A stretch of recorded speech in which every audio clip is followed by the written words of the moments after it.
I'm Elizabeth Salcido, and I am a resin artist. I am based here in Fallbrook, California, and I'm actually born and raised here in Fallbrook, so I'm a Fallbrook native. And the resin art is something I recently got into over the past 2 years during the pandemic. It all started out with resin casting. It's a process where I cast crystals and metals in a layering technique, and it creates something called Orgone energy. So it started off with pyramids and little devices, and then it evolved over into the ocean artwork that I do now. Okay, so this is one of my Orgone pyramids. As you can see, it has a layering technique of crystals, metals, and then I also incorporate other crystals through different color layers. This is a technology that was discovered by a gentleman by the name of Wilhelm Reich back in the 1930s. He discovered it by layering sheets of aluminum with cotton and plywood, and he'd make these things called accumulator boxes. It's kind of a conspiracy theory, so the government ended up shutting him down because he was curing people with cancer and other ailments. He was arrested and coincidentally passed away in prison of a heart attack a couple weeks later, but his work still lives on. This was a technique that was developed by a couple named Laura and Donald Croft, where they would layer metals and crystals in epoxy resin. Or you can use any other forms of resin, whether it's polyester or epoxy. But I use metal powders. Every single layer is going to be a solid metal layer. I use stuff like zinc, I use aluminum, copper, and then I also use shavings and flakes. Crystals vary in different colors and sizes as well, depending on what properties you want to go ahead and incorporate inside of them. And then here's another example. You definitely see more of a distribution of crystals and the metals, larger layers because it's a larger piece. And then you have a quartz tip wrapped around with a copper wire to help conduct energy better. These kind of pieces are gaining a lot of popularity recently because they are helping neutralize all the EMF frequencies around us from cell phone towers and our electronic devices. These pieces are definitely very grounding. That's what the whole energy process is with the Orgone energy. It helps filter and ground all the negative energy around us. So what I want to get into one of these days, once I have enough funds to, is to start gifting little Orgone pieces around cell phone towers. And what this will help do is help neutralize all those harmful EMF frequencies that come off of those cell phone towers that are popping up everywhere. Copper is a very conductive material, and it's very connected with the earth. So when you go ahead and insert it into the earth, it's gonna, and you bring an antenna up into it, it's gonna kind of create like a toroidal energy field. And it'll filter all the energy, get rid of all the negative energy, and just promote more of the positive energy. With the Orgone gifting, the process that I want to go ahead and start doing is getting copper pipes, and I'll fill it up with my Orgone mixture, which are the solid layers that are going to be the powdered metals and the shungite and the black tourmaline and stuff like that. Definitely very powerful pieces. Something this size is good for a room, so this will be good to be put on your coffee table or your nightstand. They tend to project about a 20 radius circumference of transmuting and neutralizing all that energy with the Orgone energy. They are very expensive, I'm not going to lie or sugarcoat that, but because all the materials to make these pieces do cost a lot of money. Crystals are gaining popularity because people like to capitalize on the whole new age trend right now. And then the powdered metals are probably one of the most expensive forms of metals you can get. It's called atomized metals.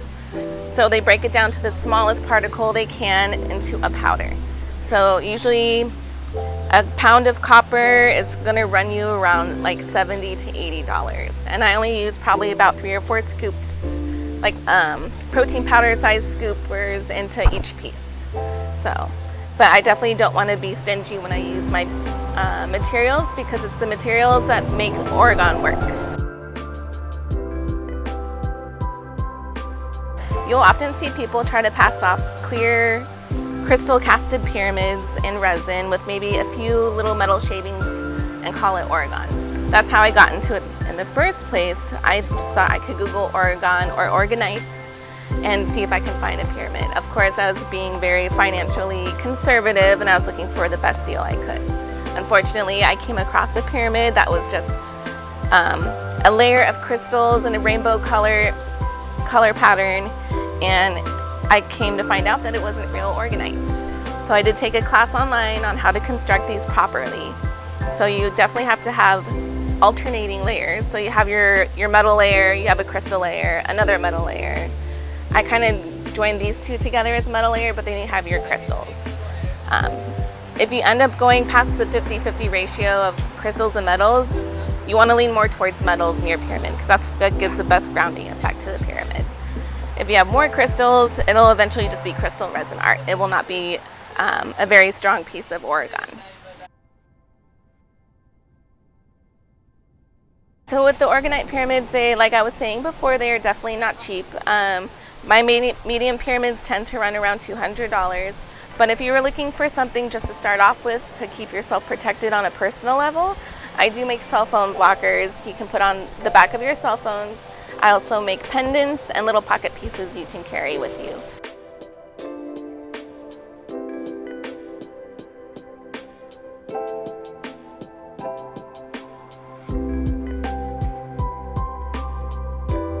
And these typically range in price between $30 to $60. Your website? Yeah.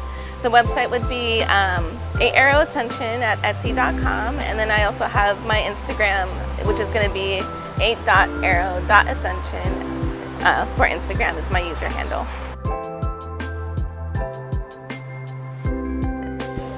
So after I got into working with the Orgone pyramids and getting into the medium of epoxy resin, I was able to research online different techniques of using epoxy resin, and one of the techniques that I discovered was using it for ocean art. And since we live in California, ocean is a big theme, especially here when we're in the coastal cities. So one of my first attempts to the ocean art was this board specifically. It was my first attempt to it. You use a heat gun to blow the white over the blue color to give that bubble effect. And I think for my first time I did a pretty good job. A lot of people try at this and you either hit it or you miss it. It's not for everyone, but I was fortunate enough that it was a really good technique that I like doing. So I play around with different color pigments. I like to incorporate the greens of the ocean, the blues of the ocean, and making different pieces. So I do make little coasters. I did used to have square ones, but now I only have round ones, and they're definitely very tedious to work with. These were my first set of coasters. They were little hexagon ones. I was still learning how to make the process. I put too much on there, which didn't end up giving the wood exposure like on these ones. But they're still really beautiful pieces, and people do like them and still buy them. Recently, I got into making ornaments for the holidays.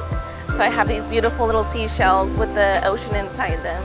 They've been very popular at the farmers markets that I've been going to. And then I have these little turtles that I made with craft wood. So it has a little ocean print on there with some seashells, and then I added texturing to the bottom of these.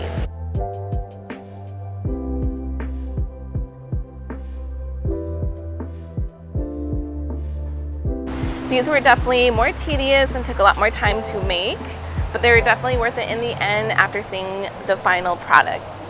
So these are going to be available anytime I'm at the farmers markets here in Fallbrook or in Marietta.